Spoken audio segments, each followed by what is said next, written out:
¿Qué tal? En este video vamos a estudiar aplicaciones de cálculo diferencial. La primera aplicación que vamos a ver tiene que ver con las razones de cambio. Para ello vamos a aprender qué razones de cambio existen y cómo se llaman. Primero que nada tenemos ms, es igual a el cociente entre delta y y delta x. Recuerden que delta no es otra cosa más que un incremento, es decir, el incremento que sufre de estar de este punto 1 y elevarnos hasta el punto número 2, que es ese de acá. El incremento aquí en altura, que está representado por este triángulo rectángulo, es un incremento en y, mientras que también el desplazamiento que sufre x desde x1 hasta x2 se le conoce como el incremento en x o simplemente delta x. Y el cociente de estos dos incrementos, delta y entre delta x, altura sobre base de este triángulo, se le conoce como ms. Y a esta ms o pendiente de secante le vamos a conocer como una razón promedio de cambio. Mientras que una razón instantánea de cambio estaría dada por mt, es decir, la pendiente de la tangente. Esta que habíamos conocido como derivada o pendiente de tangente, simple y sencillamente ahora la vamos a llamar razón instantánea de cambio. ¿A qué hace referencia la razón instantánea de cambio? Noten la diferencia entre una promedio y una instantánea. La promedio para calcularse requiere de dos puntos, punto 1 y punto número 2, mientras que la razón instantánea de cambio requiere únicamente de un punto, que en este caso es el punto tangencial. Puede calcular desde aquí lo que habría de suceder. ¿Por qué promedio y por qué instantánea? La razón promedio prácticamente calcula un más o menos lo que va a suceder en esta parte de la pendiente, mientras que la instantánea nos calcula con precisión lo que habría de ocurrir en un solo instante, en un solo punto.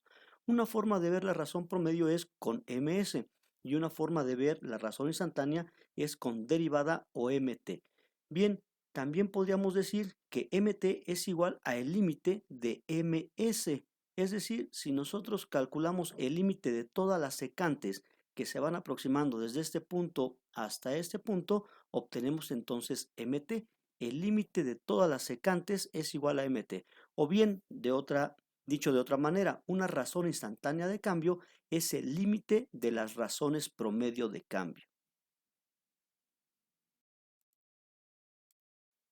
Bueno, y esto de las razones promedio de cambio, ¿para qué nos sirve? Veamos el siguiente ejemplo. Una partícula se mueve según la ley del movimiento y tenemos la descripción de su movimiento, que es s de t es igual a t cúbica menos 12t cuadrada más 36t, donde t se mide en segundos y s en metros. Pregunta, ¿cuál es la velocidad después de 2 segundos? Bien, tenemos una partícula que se está moviendo y conocemos prácticamente la función de su desplazamiento o bien el cómo es que se está moviendo respecto al tiempo. ¿Qué queremos calcular? Queremos saber qué va a ocurrir después de 2 segundos, es decir, qué velocidad tendría la partícula cuando han pasado 2 segundos. Si nosotros resolvemos el ejercicio, podríamos hacerlo con una razón promedio de cambio, es decir, recordando lo que se vio en física cuando estudiaron velocidad y aceleración. En este caso, hablemos sobre la velocidad únicamente.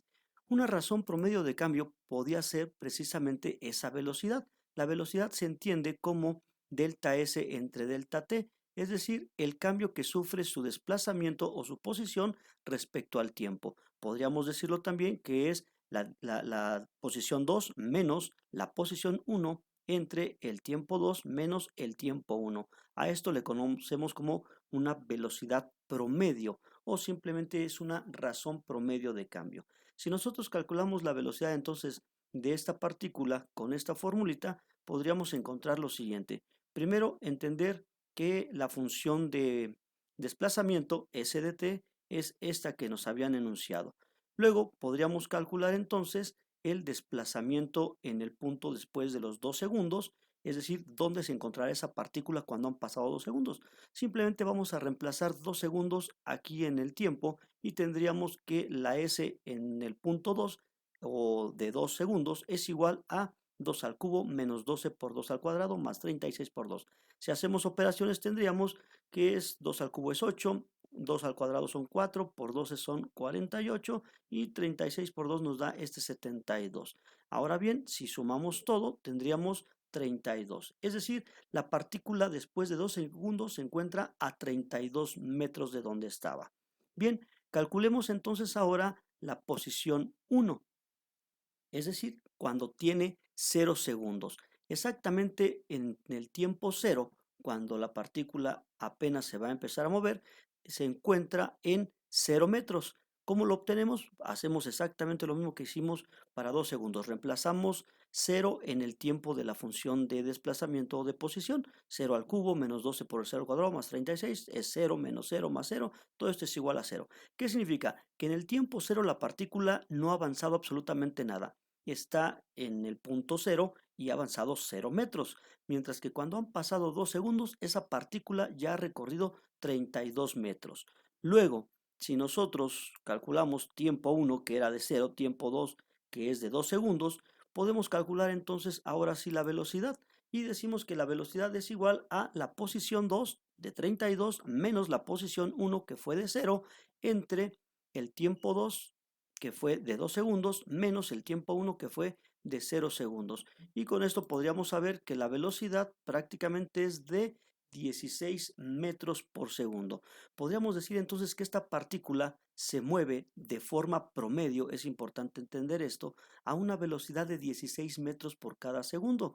¿Qué significa este resultado? Que esta partícula prácticamente está recorriendo 16 metros por cada segundo que está pasando. Y es bastante lógico. Al principio, en 0 segundos, pues prácticamente no ha recorrido nada. Cuando ha pasado un segundo, ha recorrido 16 metros. Y cuando han pasado 2 segundos, entonces esta partícula habría de haber recorrido 32 metros.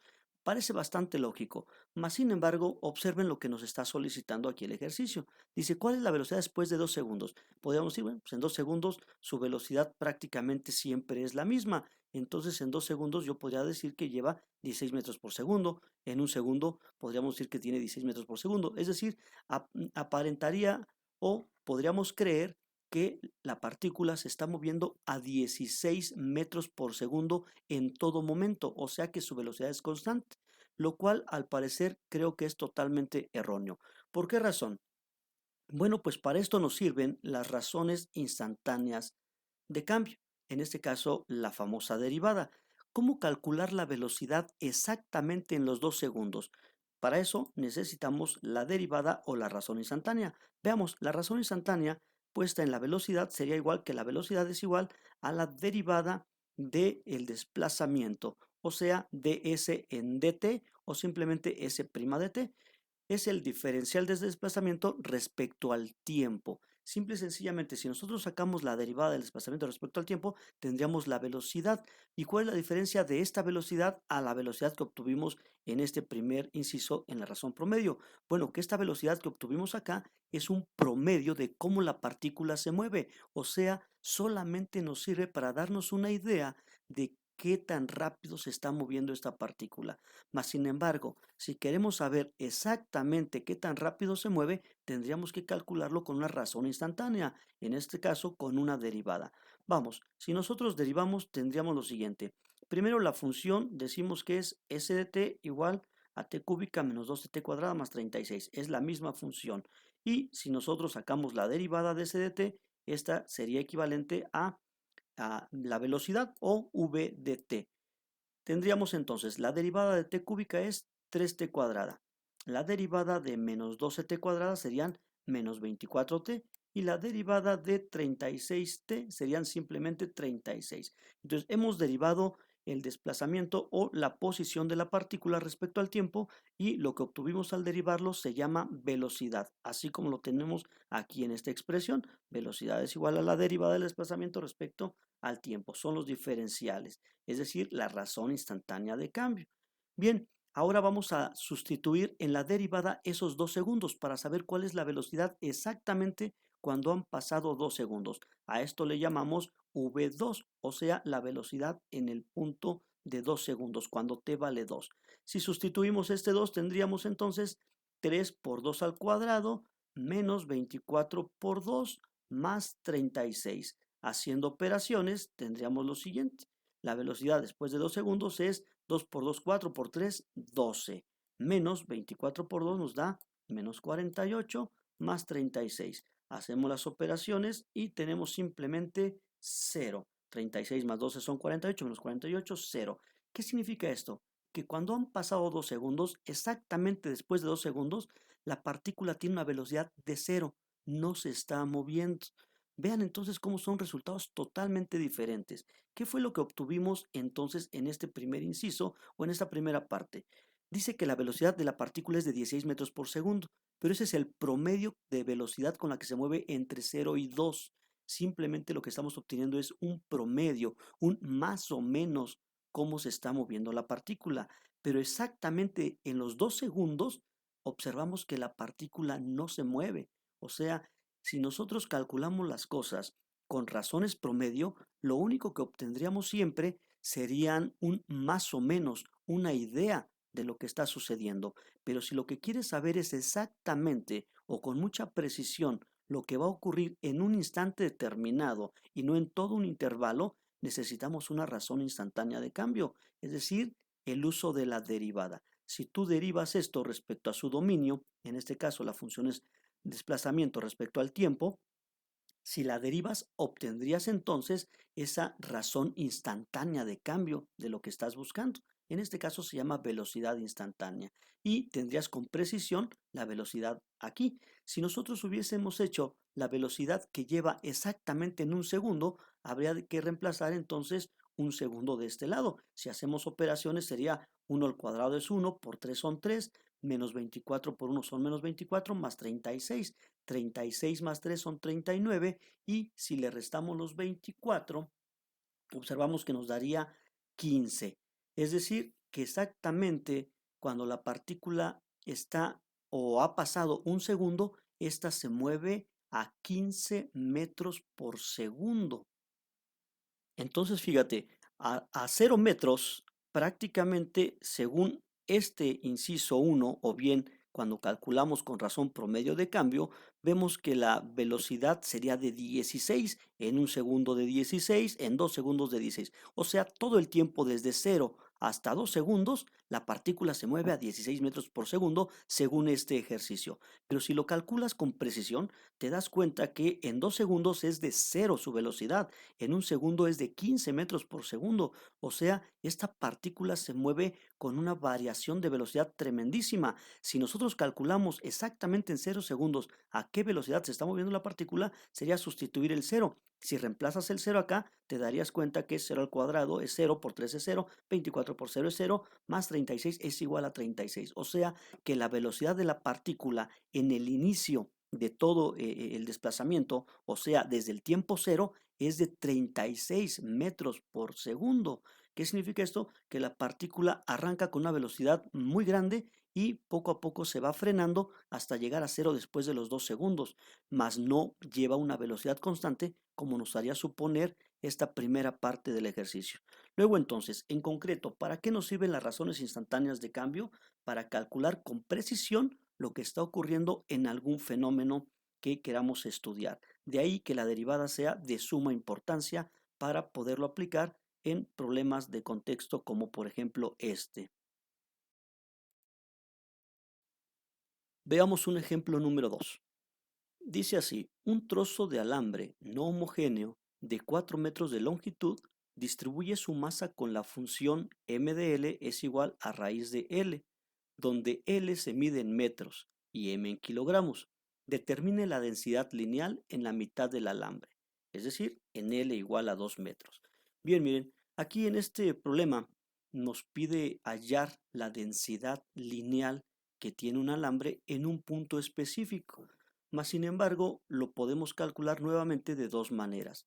Lo podemos hacer con una razón promedio de cambio o con una razón instantánea de cambio. Es decir, podemos calcular un más o menos cuánto puede tener sin el uso de cálculo o podemos hacer el uso de cálculo, en este caso de la derivada, y calcular exactamente cuál es la densidad en 2 metros o a la altura de los 2 metros, a la mitad de este alambre.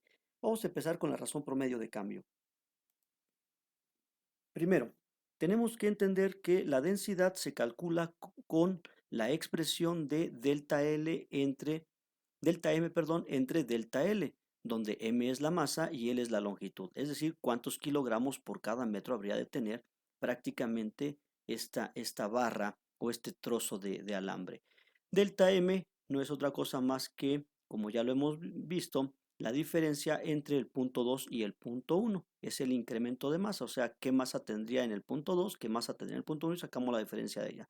Y la longitud también, longitud 2, longitud 1, simplemente sacar la diferencia.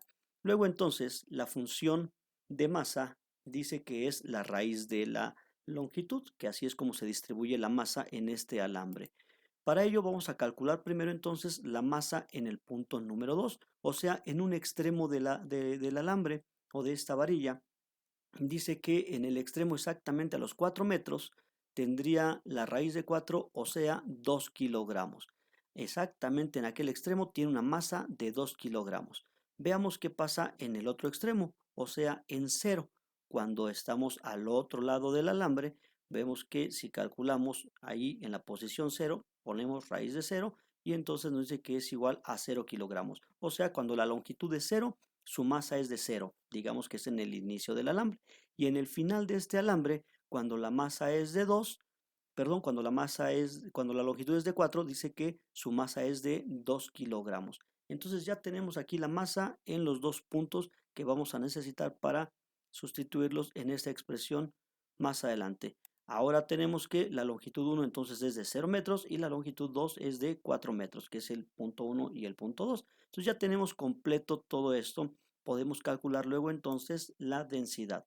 Dice que la densidad sería la masa 2, o sea, los 2 kilogramos, menos la masa 1, o sea, estos 0 kilogramos que calculamos, entre la longitud 2, que sería 4, menos la longitud 1, que es 0. O sea, en pocas palabras, tenemos un medio. Es decir, dice que la densidad de este alambre es de 0,5 o bien medio kilogramo por cada metro. Dice que está distribuida de manera promedio medio kilogramo por cada metro en este alambre. Es decir, en el primer metro tendríamos medio kilogramo, en el segundo mitad o medio metro tendríamos otro medio kilogramo y así sucesivamente. Total que la masa completa, como tiene los 2 kilogramos, la varilla completa tiene los 2 kilogramos, tendría entonces distribuido de medio en medio, si es como lo queremos observar. Pero vamos, entonces la densidad en cualquier punto de esta varilla, según este cálculo, tendría que ser de medio kilogramo por metro, lo cual solamente es una estimación aproximada de lo que tendría que valer la densidad de esta varilla. Sabemos que, aquí nos lo dice bien claro, la varilla no es homogénea. Esta varilla o este alambre tiene masa diferente según en la sección en la que nos encontremos. Al principio de ella, a la mitad o al final tendrá cantidad de masa distinta. Luego entonces esto provocaría que su densidad lineal sea totalmente diferente en un punto que en otro. Por tanto, si tú quieres saber exactamente a la mitad de la varilla, o sea, en 2 metros, qué densidad tiene esta, tendrías que hacerlo con una razón instantánea de cambio o bien con una derivada, porque lo que acabamos de obtener ahorita, insisto, esto que está aquí, solamente es un más o menos cuál es la densidad de la varilla en cualquier punto desde 0 hasta 4 metros. Pero con exactitud, ¿cuál sería? Primero, dice que la razón instantánea se calcularía con la derivada de la masa respecto a la longitud. Aquí tenemos la expresión. Entonces, nosotros ya teníamos que la masa era igual a la raíz de L. Si derivamos esta función de masa respecto a L, tendríamos que la derivada de la raíz de L es 1 sobre 2 raíces de L. Esto ya lo sabemos porque ya sabemos derivar. Simplemente derivamos y tendríamos esto. Ahora, la densidad exactamente en 2, habría que reemplazar L por 2, 2 metros, para saber qué sucedería en ese punto. Luego entonces, si yo reemplazo aquí 2, decimos que la densidad exactamente en 2 metros sería 1 sobre 2 raíces de 2. Esto aproximadamente, si lo hacemos con la calculadora para tener una aproximación, diríamos que equivale a 0,3535 kilogramos por cada metro. Es decir, esta varilla exactamente a la mitad de ella, o sea, a los 2 metros, midiéndola de un extremo a otro, sabríamos que tiene 35 o bien 0,35 kilogramos por cada metro. Esto ya sería con mucha precisión.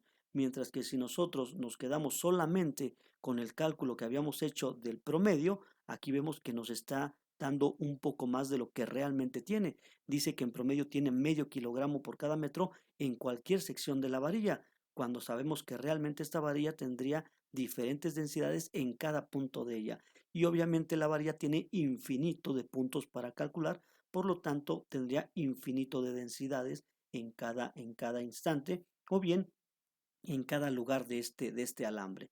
Luego entonces, si nosotros calculamos con un promedio, entiéndase que lo único que hacemos es determinar un más o menos cómo se comporta tal concepto en todo un segmento o bien en un rango completo. Mientras que si queremos saber exactamente en un punto, para eso se utiliza la razón instantánea o bien llamada la derivada. Ejemplo número 3. Vamos a calcular lo siguiente. Veamos, en un medio nutritivo homogéneo existe una población de bacterias de la cual se han tomado muestras a ciertos intervalos y se ha determinado que la población se duplica cada hora. La función de población está determinada por n de t es igual a n0 por 2 a la t, donde t se mide en horas y n en bacterias. Determine la razón de crecimiento de la población de bacterias después de 5 horas, si se cuenta con una población inicial de 200 bacterias, es decir, n0 es igual a 200. Bueno, pues tenemos aquí la función de población que nos están dando en el problema. Al parecer hay un cultivo de bacterias donde estas se están reproduciendo conforme el tiempo va pasando. Vemos que hay más y más cada vez. Y si nosotros conocemos un poco de este tema, sabemos que las bacterias se pueden reproducir de forma exponencial. Por eso es que el modelo matemático que nos dan, n de t es igual a n0 por 2 a la t, tiene aquí una función exponencial de base 2. Eso significa que cada hora estas van cambiando o se duplican al doble, ¿no? Van 2, van 4, 8, 16, etcétera, que es 2 a la t. Y eso tiene que ver también con el número de bacterias con las que se inicia. Y aquí nos dan ese dato que dice que la población debe iniciar desde 200 bacterias.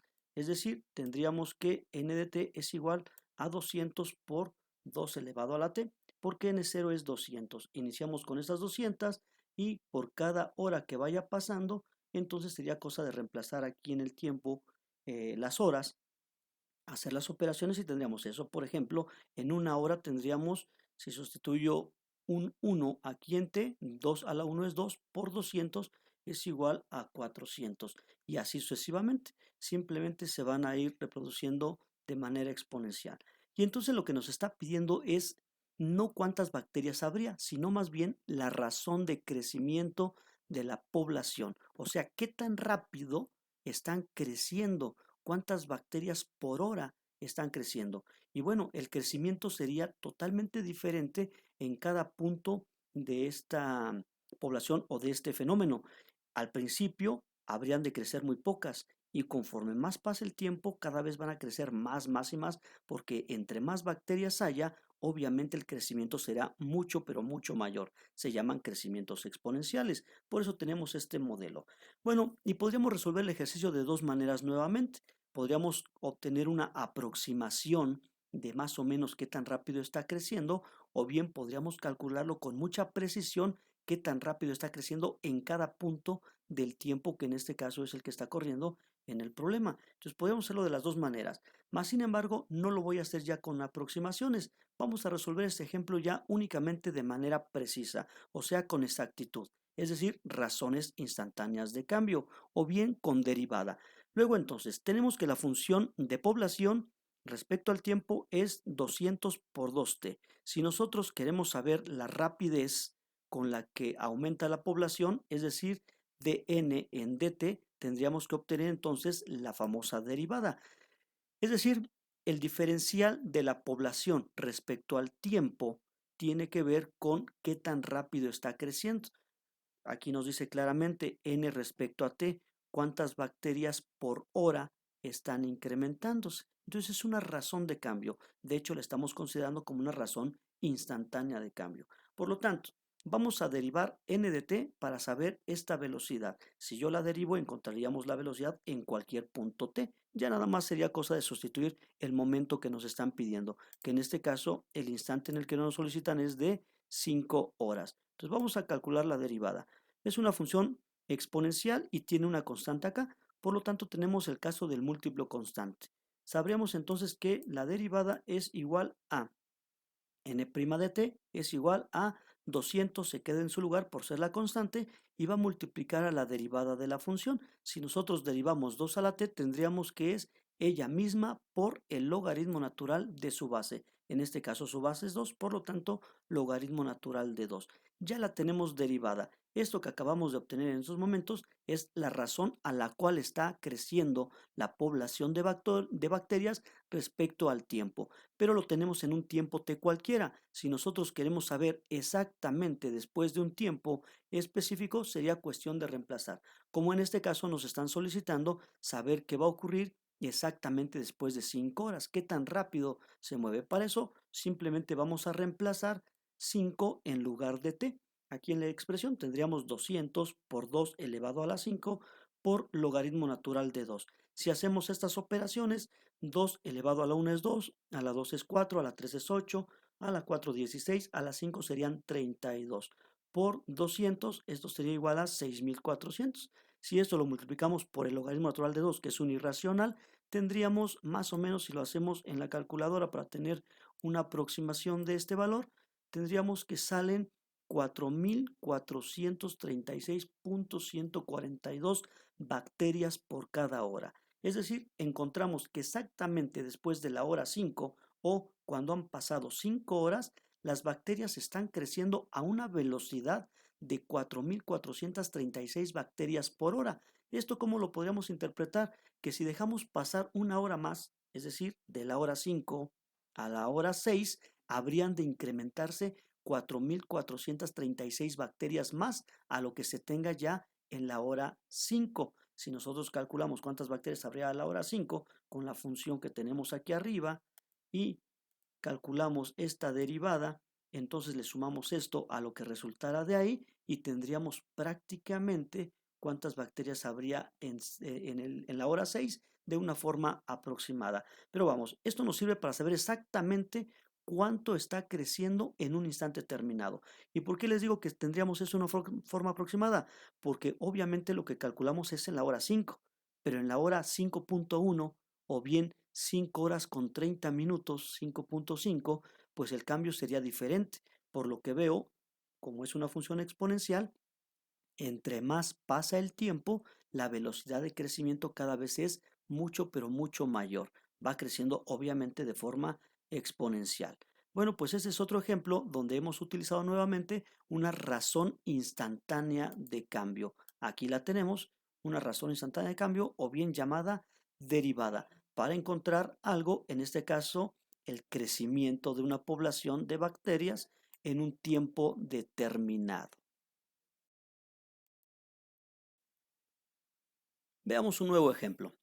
Dice así, la carga eléctrica que entra por una terminal está dada por Q de t es igual a 12t por el seno de 8pi t, donde Q está dada en microcoulombs y t en segundos.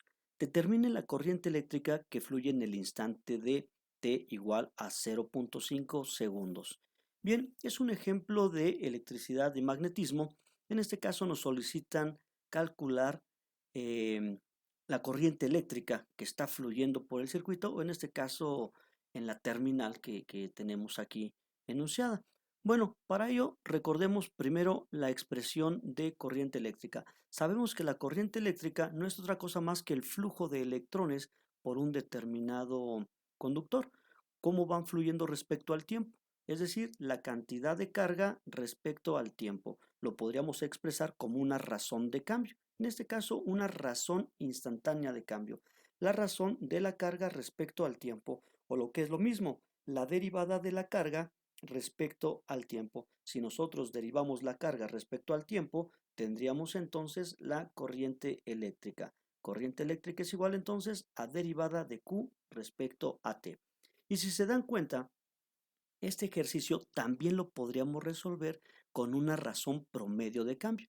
Es decir, en lugar de utilizar la derivada o la diferencial de Q respecto a T, podríamos utilizar deltas, una razón promedio, delta Q entre delta T. Podríamos calcular la carga en el instante 1, la carga en el instante 2, sacar la diferencia de ellas, lo mismo el tiempo 1, el tiempo 2, sacar el cociente entre estas dos cantidades y tendríamos un más o menos cuál podría ser la corriente eléctrica entre 0,5 segundo, que es lo que nos está pidiendo este problema.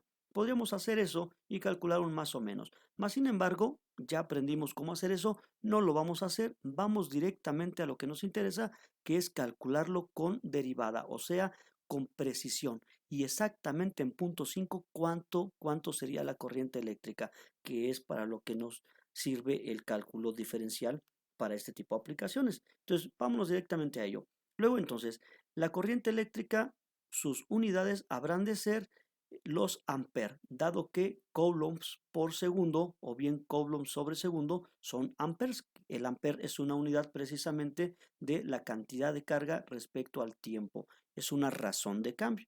Luego entonces, la función de carga, entonces decimos que es Q de t es igual a 12t por el seno de 8πt. Aquí no las están dando, esa es la función de carga. Vamos a derivar la función de carga. ¿Cómo hacemos para derivar la función de carga?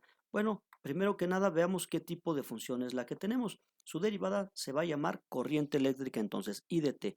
Tenemos aquí 12, es una constante, por t por el seno de 8πt. Se dan cuenta que existe t tanto dentro de la función trigonométrica seno como fuera y se están multiplicando. Por lo tanto, tenemos una función algebraica y una función trigonométrica compuesta en este momento que ambas se están multiplicando. Luego entonces podemos resolverlo con la regla del producto. Vamos a aplicar esa reglita de producto para derivarla.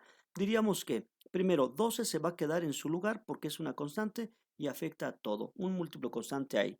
Y aquí en la regla del producto tendríamos la primera se queda en su lugar, que es t, por derivada de la segunda. Vamos a derivar el seno de 8πt. Para ello vamos a aplicar la regla de cadena que nos dice derivada de lo de adentro, aquí está, eso es lo que está adentro. Vamos a derivar 8πt, su derivada sería 8pi, por derivada de lo de afuera, la derivada del seno sería coseno. Y recuerden, según la regla de cadena, sigue manteniendo su argumento, en este caso, como es compuesta, tenía 8πt, va a mantener todavía a 8πt. Aquí tendríamos ya la derivada entonces del seno de 8πt.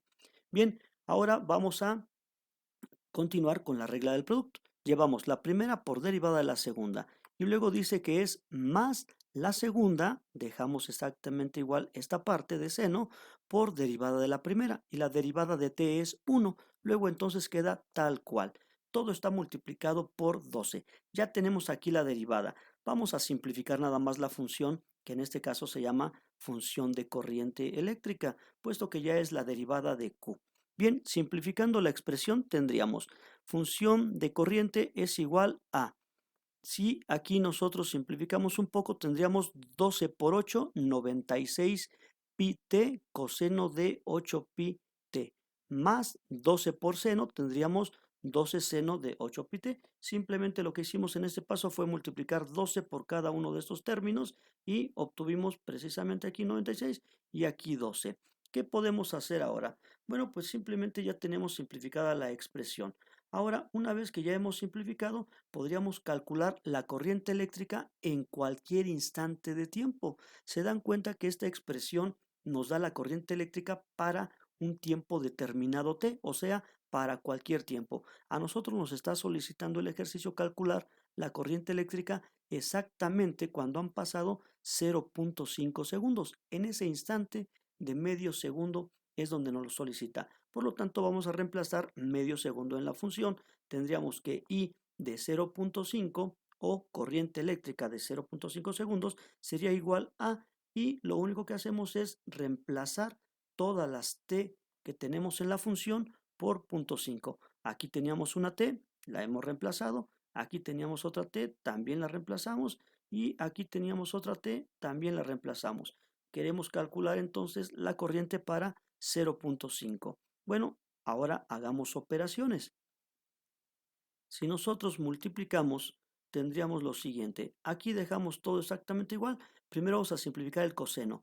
8 por 0.5 tendríamos 4pi, más 12 seno de, lo mismo acá, 8pi por 0.5 nos darían 4pi. Ahora bien, podemos simplificar aquí 96 por 0.5 o la mitad de 96, tendríamos 48pi por el coseno de 4pi. Sabemos que el coseno de 4pi es igual a 1. Es decir, el coseno en todos los múltiplos de pi siempre vale 1, mientras que el seno va a valer 0. Luego entonces tendríamos más 12 de seno de 4pi, que esto sería 0. 12 por 0. Hacemos las operaciones, tendríamos 12 por 0 es 0, 48pi por 1, simplemente tenemos 48pi.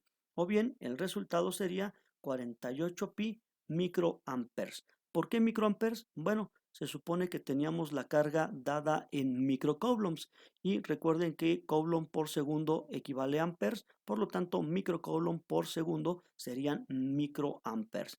Luego entonces la respuesta es que están fluyendo exactamente 48pi microamperes en el instante de 0.5 segundos. Esto sería un cálculo con mucha precisión y no simplemente una estimación que podríamos haber obtenido si lo hacemos con deltas, o sea, una razón promedio de cambio.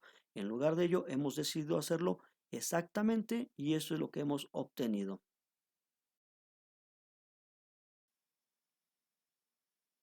Aquí llegamos al final de este video. No olvides dar clic en el enlace practicar y realizar todos tus ejercicios. Nos vemos en el siguiente video.